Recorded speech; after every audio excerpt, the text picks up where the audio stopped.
17 अप्रैल को मैंने एक वीडियो बनाया था जिसमें मैंने आपको यह बताया था कि private vehicles is not a public place. ये सुप्रीम कोर्ट का जजमेंट है Butta Singh and others versus state of Haryana के केस में, जहां पे बुट्टा सिंह एक पब्लिक वे में, एक पब्लिक प्लेस में अपनी प्राइवेट कार के अंदर इलीगली गांजा बेच रहे थे। तो सुप्रीम कोर्ट का कहना था कि इवन दो वो पब्लिक प्लेस में थे, बट जो उनकी कार थी वो प्राइवेट व्हीकल्स थी, तो प्राइवेट व्हीकल को आप पब्लिक प्लेस नहीं बोल सकते।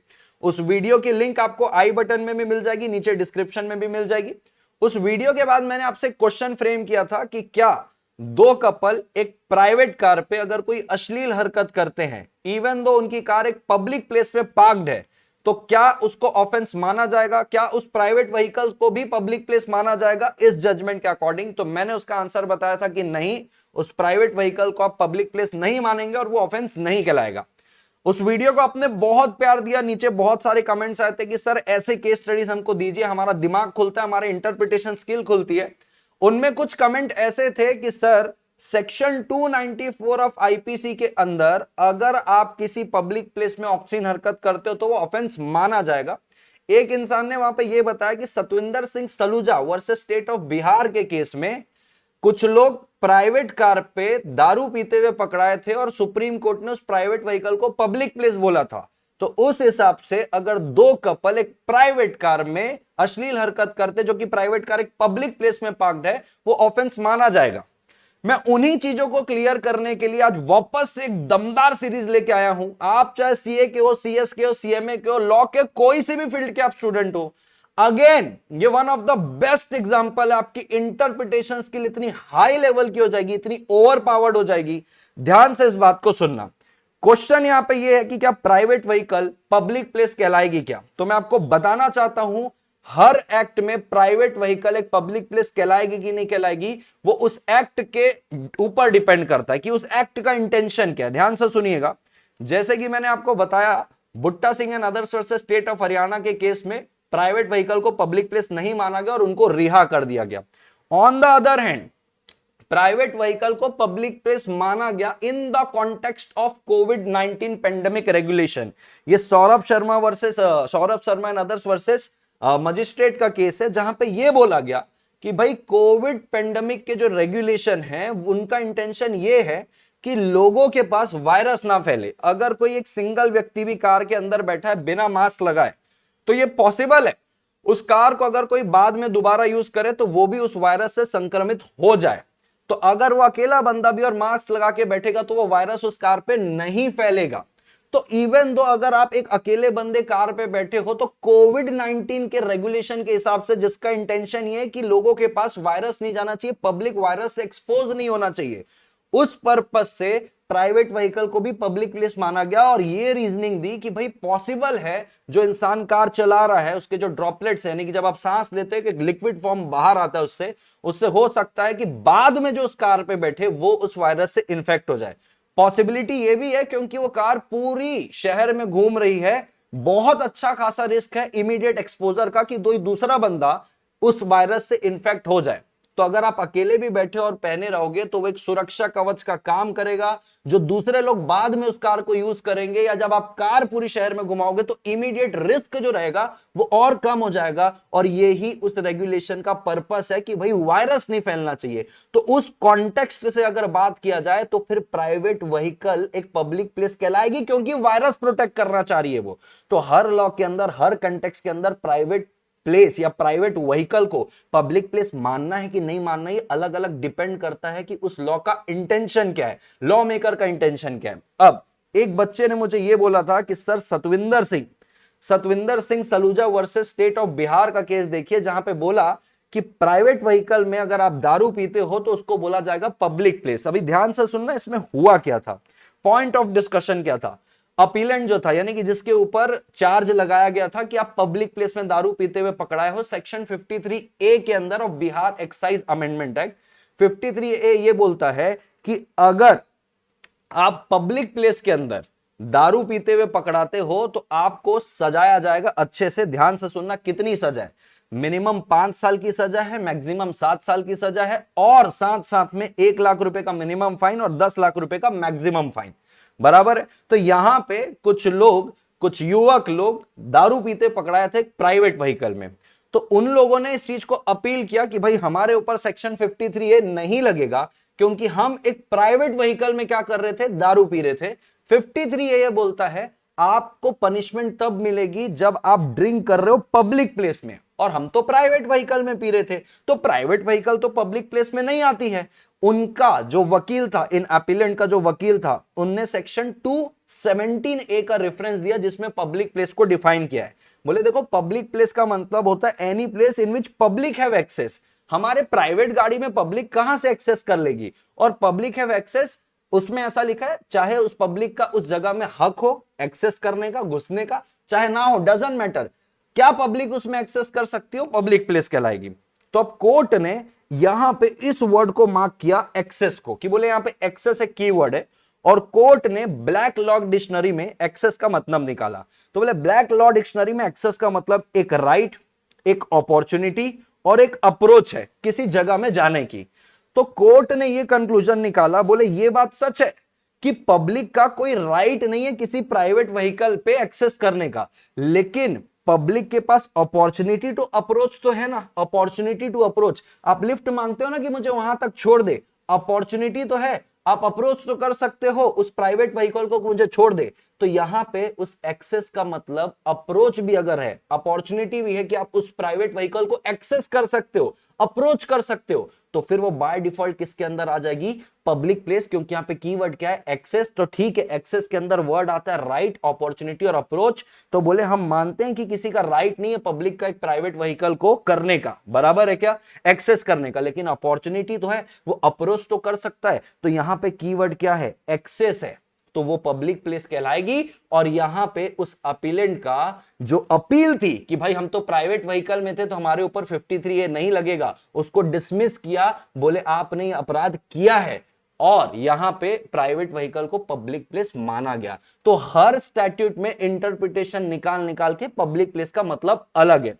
अब मैं आपको बताना चाहता हूं जो हमारा क्वेश्चन था सेक्शन 294 का। तो सेक्शन 294 और आईपीसी क्या बोलता है मैं आपको बताना चाहता हूं, ध्यान से सुनिएगा। सेक्शन 294 ये बोलता है, यहीं से हमारा क्वेश्चन शुरू होता है, यहीं से आपका आंसर मिलेगा।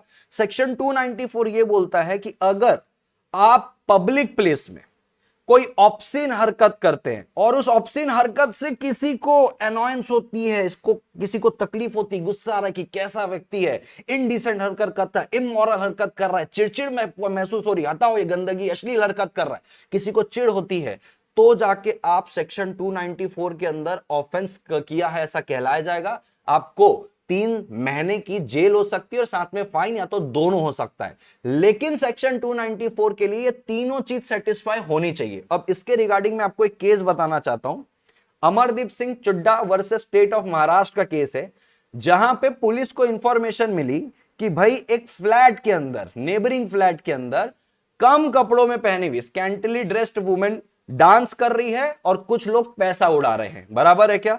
पुलिस ने उस जगह पे रेड की, वहां पे देखा कि भैया 6 ऐसी लड़की थी जो कम कपड़े पहनी हुई थी और 13 मैन थे जो कि दारू पी रहे थे वहां पे।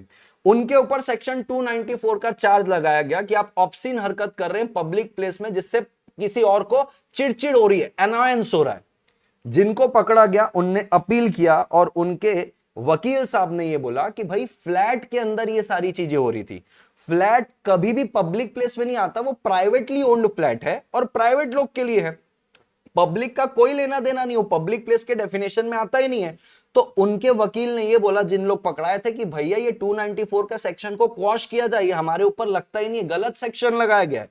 कोर्ट ने इस बात को एक्सेप्ट किया, कोर्ट ने इस आर्ग्यूमेंट को एक्सेप्ट किया कि हां भाई पब्लिक को फ्री एक्सेस होना चाहिए उस प्लेस में, तब वो पब्लिक प्लेस कहलाएगी। आपका प्राइवेट घर है ना, कोई भी घुस जाता है क्या, आप तो भगा भी देते हो कई को गेट से कि चल भाई यहां से हट क्यों, आपका प्राइवेट प्लेस है, ये पब्लिक प्लेस नहीं है। और उनको जो सेक्शन 294 का चार्ज लगाया था उसको क्वॉश करके उनको रिहा कर दिया गया। ठीक, तो ये 3 कंडीशन पूरी होनी चाहिए, पब्लिक प्लेस, दूसरा वहां पे आप ऑब्सीन हरकत कर रहे हो, तीसरा उनको वहां पे अनॉयंस होना चाहिए। अब हमारे क्वेश्चन का आंसर आता है, जिसका मैं आंसर करना चाहता हूं एक केस लॉ का रेफरेंस देके। Narendra H Khurana and others versus commissioner of police का केस है। ये 2003 का केस है, बट इतना प्यारा केस लॉ, इतना प्यारा केस लॉ, आपको मजा आ जाएगा। और यहां आपको ऐसे इंटरप्रिटेशन देखने को मिलेंगे कि आपका दिमाग खुल जाएगा। अगली बार आप लॉ पढ़ोगे तो इस समझ से पढ़ोगे। इस केस का फैक्ट्स ऐसा है कि पिटिशनर मुंबई में एक रेस्टोरेंट चलाता था, ब्लू नील रेस्टोरेंट, कोलाबा मुंबई में, जहां पे कैबरे डांस होते थे। कैबरे डांस आपको पता होगा, लड़कियां कम कपड़े में डांस करती है और लोग दारू पी के वहां पे अय्याशियां करते हैं, बीइंग वेरी ऑनेस्ट, ठीक है। तो कैबरे डांस हो रहा था जहां पे गर्ल्स डांस करते हुए अपने प्राइवेट पार्ट्स को एक्सपोज कर रही थी। रेड पड़ी गई वहां पे, पिटिशनर के पास वैसे तो लाइसेंस था कैबरे डांस का, वहां पे रेड पड़ी गई, वहां पे रेड पड़ी गई और वहां पे देखा गया कि भाई ऐसा ऐसा डांस हो रहा है। पिटिशनर के पास इवन दो लाइसेंस था, लेकिन उसके बावजूद भी अब वहां पे कैबरे डांस होना बंद हो गया। अब वो जो पिटिशनर था, पिटिशनर यानी कि जो रेस्टोरेंट चला रहा था, उसने इसको अपील की कि भाई हमारे ऊपर सेक्शन 294 लगाया गया कि पब्लिक प्लेस में आप ऑब्सीन हरकत कर रहे हो जिससे लोगों को अनॉयंस, और आपके ऊपर सेक्शन 294 लगेगा, आपको 3 महीने की जेल हो सकती है, या तो फाइन होगा या तो दोनों लगेगा। उन्होंने इस बात की अपील लगाई कि भाई हमारे ऊपर 294 नहीं लगेगा। हमारे ऊपर 294 इसलिए नहीं लगेगा, माना पब्लिक प्लेस है, माना ऑब्सीन एक्ट हो रहा है, लेकिन किसी को भी एनॉयंस नहीं हो रहा था, किसी को भी कोई तकलीफ नहीं हो रही थी। अब क्या हुआ, जब ये केस गया तो एक सिंगल बेंच जज के पास था। सिंगल बेंच जज यानी कि एक ही जज था जिसको ये डिसाइड करना था। अब वो भी बड़े कंफ्यूज हो गए, तो उनने इस केस को आगे लार्जर बेंच में भेजा। लार्जर यानी कि 3-4 जज मिलके बताओ इसमें क्या करना चाहिए, क्योंकि बड़ा पेचीदा केस है, पब्लिक प्लेस भी है, ऑब्सीन हरकत भी हो रही थी, बट एनॉयंस का कोई सबूत नहीं कि क्या किसी को तकलीफ हो रही थी उससे।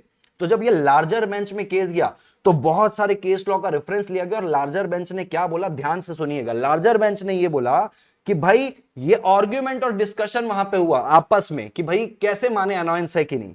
तो वहां पे बैठे जज लोग ने ये बोला कि जब भी कोई एडल्ट पर्सन किसी कैबरे डांस में टिकट लेके जाता है तो वो अपने रिस्क में जाता है कि भाई उसको अच्छा लगेगा वो कि उसको अनॉय करेगा। वो अपनी कंसेंट देके जाता है कि भाई मेरे को अनॉय हुआ तो भी मेरा, मेरे को अच्छा लगा तो भी मेरा। वहां पे कुछ जज बैठे थे, उन्होंने ये तक बोला कि भाई कुछ पर्सन वहां जाने के बाद, क्योंकि वो टिकट खरीद के कैबरे डांस करने जा रहे हैं, कई लोग डिसअपॉइंट हो सकते हैं कि भाई मैंने तो ऑब्सिनिटी, अश्लीलता देखने के लिए पैसे दिए हैं, लेकिन मुझे दिख नहीं रही है, इसलिए मैं डिसअपॉइंट हो गया। वो एनॉय नहीं हुआ, वो नाराज हो गया कि भाई मैंने जिस लिए पैसे दिए वो नहीं मिला। क्यों? क्योंकि वो अपनी कंसेंट से जा रहा है। तो एनॉय होना नहीं होना वो अपनी कंसेंट से कर रहा है।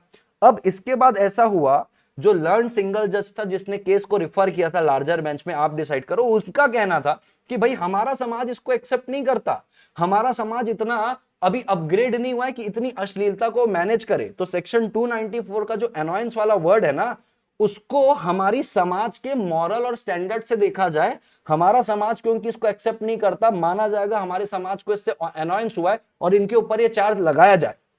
वहां पे फिर 2 प्यारे जजमेंट को रिफर किया गया, एक union of India versus Devki Nandan को, जहां पे यह बोला गया कि जब किसी एक्ट की लैंग्वेज एकदम क्लियर है तो कोर्ट उसको रीराइट, रीकास्ट, रीफ्रेम, आप अपने से उसको बदल नहीं सकते, जैसा लॉ लिखा है वैसा ही पढ़ना पड़ेगा। तब जब लैंग्वेज क्लियर है तो कोर्ट को उसको वैसे ही इंटरप्रिटेट करना है। कोर्ट के पास लेजिस्लेट करने का पावर नहीं है, कोर्ट को लॉ बनाने का पावर नहीं, कोर्ट को लॉ को इंटरप्रिटेट करने का पावर है। और इतनी प्यारी लाइन बोली गई, ब्यूटीफुल लाइन इस केस में, the court shell decide what the law is and not what it the law should be. Hindi में बोलता हूं, कोर्ट को यह नहीं करना है, कोर्ट को यह डिसाइड करना है कि भाई लॉ कैसा उसको इंटरप्रिटेट किया जाए। कोर्ट को यह डिसाइड नहीं करना है कि लॉ कैसा होना चाहिए, जैसा है वैसा इंटरप्रिटेट करो, कैसा होना चाहिए ये कोर्ट का काम नहीं है। तो जब लैंग्वेज क्लियर है कि अनॉयंस होना चाहिए और किसी को अगर अनॉयंस नहीं हो रहा है तो सेक्शन 294 नहीं लगता। एक केस का और रेफरेंस दिया गया, Shri Ram versus state of Maharashtra. वहां पे ये बोला जब लैंग्वेज बिल्कुल क्लियर है, एकदम क्लियर बात बोली है, तो भाई उससे कुछ भी नतीजा निकले, माना गया कि वहां पे गलत हरकत हो रही थी, इमोरल, इनडिसेंट, सेक्शन 294 नहीं लगेगा, वो लोग छूट भी जाएंगे, बट ये इससे हमको लेना देना नहीं है। ये लॉ मेकर का इंटेंशन था बनाने का, और लॉ मेकर का इंटेंशन लॉ पे बोल रहा है। अगर इससे अनफॉर्चुनेट रिजल्ट आते हैं, जो दोषी है वो छूट भी जाता है, तो इससे हमको लेना देना नहीं है, क्योंकि ये लेजिस्लेटर का काम है कि इसमें एक्शन ले, क्योंकि तुम्हारे लॉ के अंदर लूपहोल है। बट वो लैंग्वेज क्लियर है, तो जैसा लॉ है हमको वैसा ही इंटरप्रिटेट करना पड़ेगा। कोर्ट ये नहीं बोल सकता लॉ को ऐसा होना चाहिए, नहीं, जैसा है वैसा ही इंटरप्रिटेट करो। अल्टीमेटली इसमें कंक्लूजन ये आया था कि भाई कैबरे डांस इंडिसेंट तो था, ऑब्सीन तो था, लेकिन वो सेक्शन 294 को अट्रैक्ट नहीं करेगा, क्योंकि वो एक इसेंशियल कंडीशन को फुलफिल नहीं करता है, that is annoyance to others. Annoy नहीं कर रहा था वो किसी को भी, इसलिए सेक्शन 294 नहीं लगता है। Now the question comes in our mind कि सर अगर हम पब्लिक प्लेस में हैं और हमारी कार है उस पब्लिक प्लेस में पार्क्ड है, प्राइवेट कार है, और उसमें अगर अश्लीलता कर रहे हैं दो कपल मिलके, तो भाई तब तक अपराध नहीं होगा जब तक किसी को तकलीफ नहीं होगी। अब आप एक सुनसान जगह पे हो और वहां पे कर रहे हो, लोग आके अलग से देख रहे हैं हाँ क्या चल रहा है, और बोले हमको तकलीफ हो रही है, ये गलत बात है। जब तक किसी को एनॉय नहीं होगा तब तक आप उसको 294 के अंदर ऑफेंस नहीं मान सकते। मैं आपको दो दिल्ली का रीसेंट जजमेंट एक किस्सा बताना चाहता हूं। दिल्ली के दो केस हैं ऐसे जहां पे एक पब्लिक प्लेस में बाइक में लड़की एक पेट्रोल टंकी में बैठ के लड़के के साथ अश्लील हरकत कर रहा है। कहीं पे भी उनके ऊपर सेक्शन 294 नहीं लगा, क्योंकि लोग जो वीडियो बना रहे थे वो भी एंजॉय कर रहे थे, एनॉय नहीं हुए। कहीं किसी के ऊपर 294 नहीं लगा। क्यों? अब वो जमाना गया है मेरे ख्याल से, अब इतना इंडिया इवॉल्व हो चुका है जहां पे ये चीज उनके लिए पब्लिक के लिए नॉर्मल हो गई, वो एनॉय नहीं होती है। और एक किस्सा ऐसा था जहां पे लड़की टंकी में बैठी थी और लड़का नेग्लिजेंस गाड़ी चला रहा था। एक इंसान ने उसका वीडियो बनाया और पुलिस वालों को भेजा, तो पुलिस ने बोला इसके ऊपर सेक्शन 279 लगेगा, ना कि 294। 279 बोलता है कि भाई ये रैश ड्राइविंग है, जिससे खुद को भी और सामने वाले को भी नुकसान हो सकता है। रैश ड्राइविंग का केस लगेगा, 6 महीने की सजा हो सकती है और फाइन, या तो दोनों। पुलिस ने भी ये नहीं बोला कि अश्लील हरकत पब्लिक प्लेस में कर रहा है तो 294 लगेगा, क्योंकि वहां पे पब्लिक को इस बात से तकलीफ नहीं थी। So the main ingredients is, public को अगर तकलीफ है, पब्लिक को उससे चिड़चिड़ हो रही है, एनॉयंस हो रही है, तब 294 का ऑफेंस होता है, अन्यथा नहीं होता है। आई होप आपको ये बहुत अच्छा इंटरप्रिटेशन लगा होगा, बहुत अच्छा वीडियो लगा होगा। प्लीज कमेंट बॉक्स में बताएं कि ऐसी सीरीज अगर आप कंटिन्यू करना चाहते हैं। नेक्स्ट वीडियो मैंने सोचा है कि मैंने ड्रीम 11 पे वीडियो बनाना है, कि ड्रीम 11 में वहां पे एक्चुअल में बेटिंग होती है। तो सर जब बेटिंग इंडियन कॉन्ट्रैक्ट एक्ट के अंदर वॉइड बोला है तो वो कैसे लीगली वे में काम करता है। प्लीज कमेंट बॉक्स में बताइए सीरीज कैसे लग रही है और आप कौन से मुद्दे में वीडियो चाहते हैं। Thank you so much, take care, bye bye.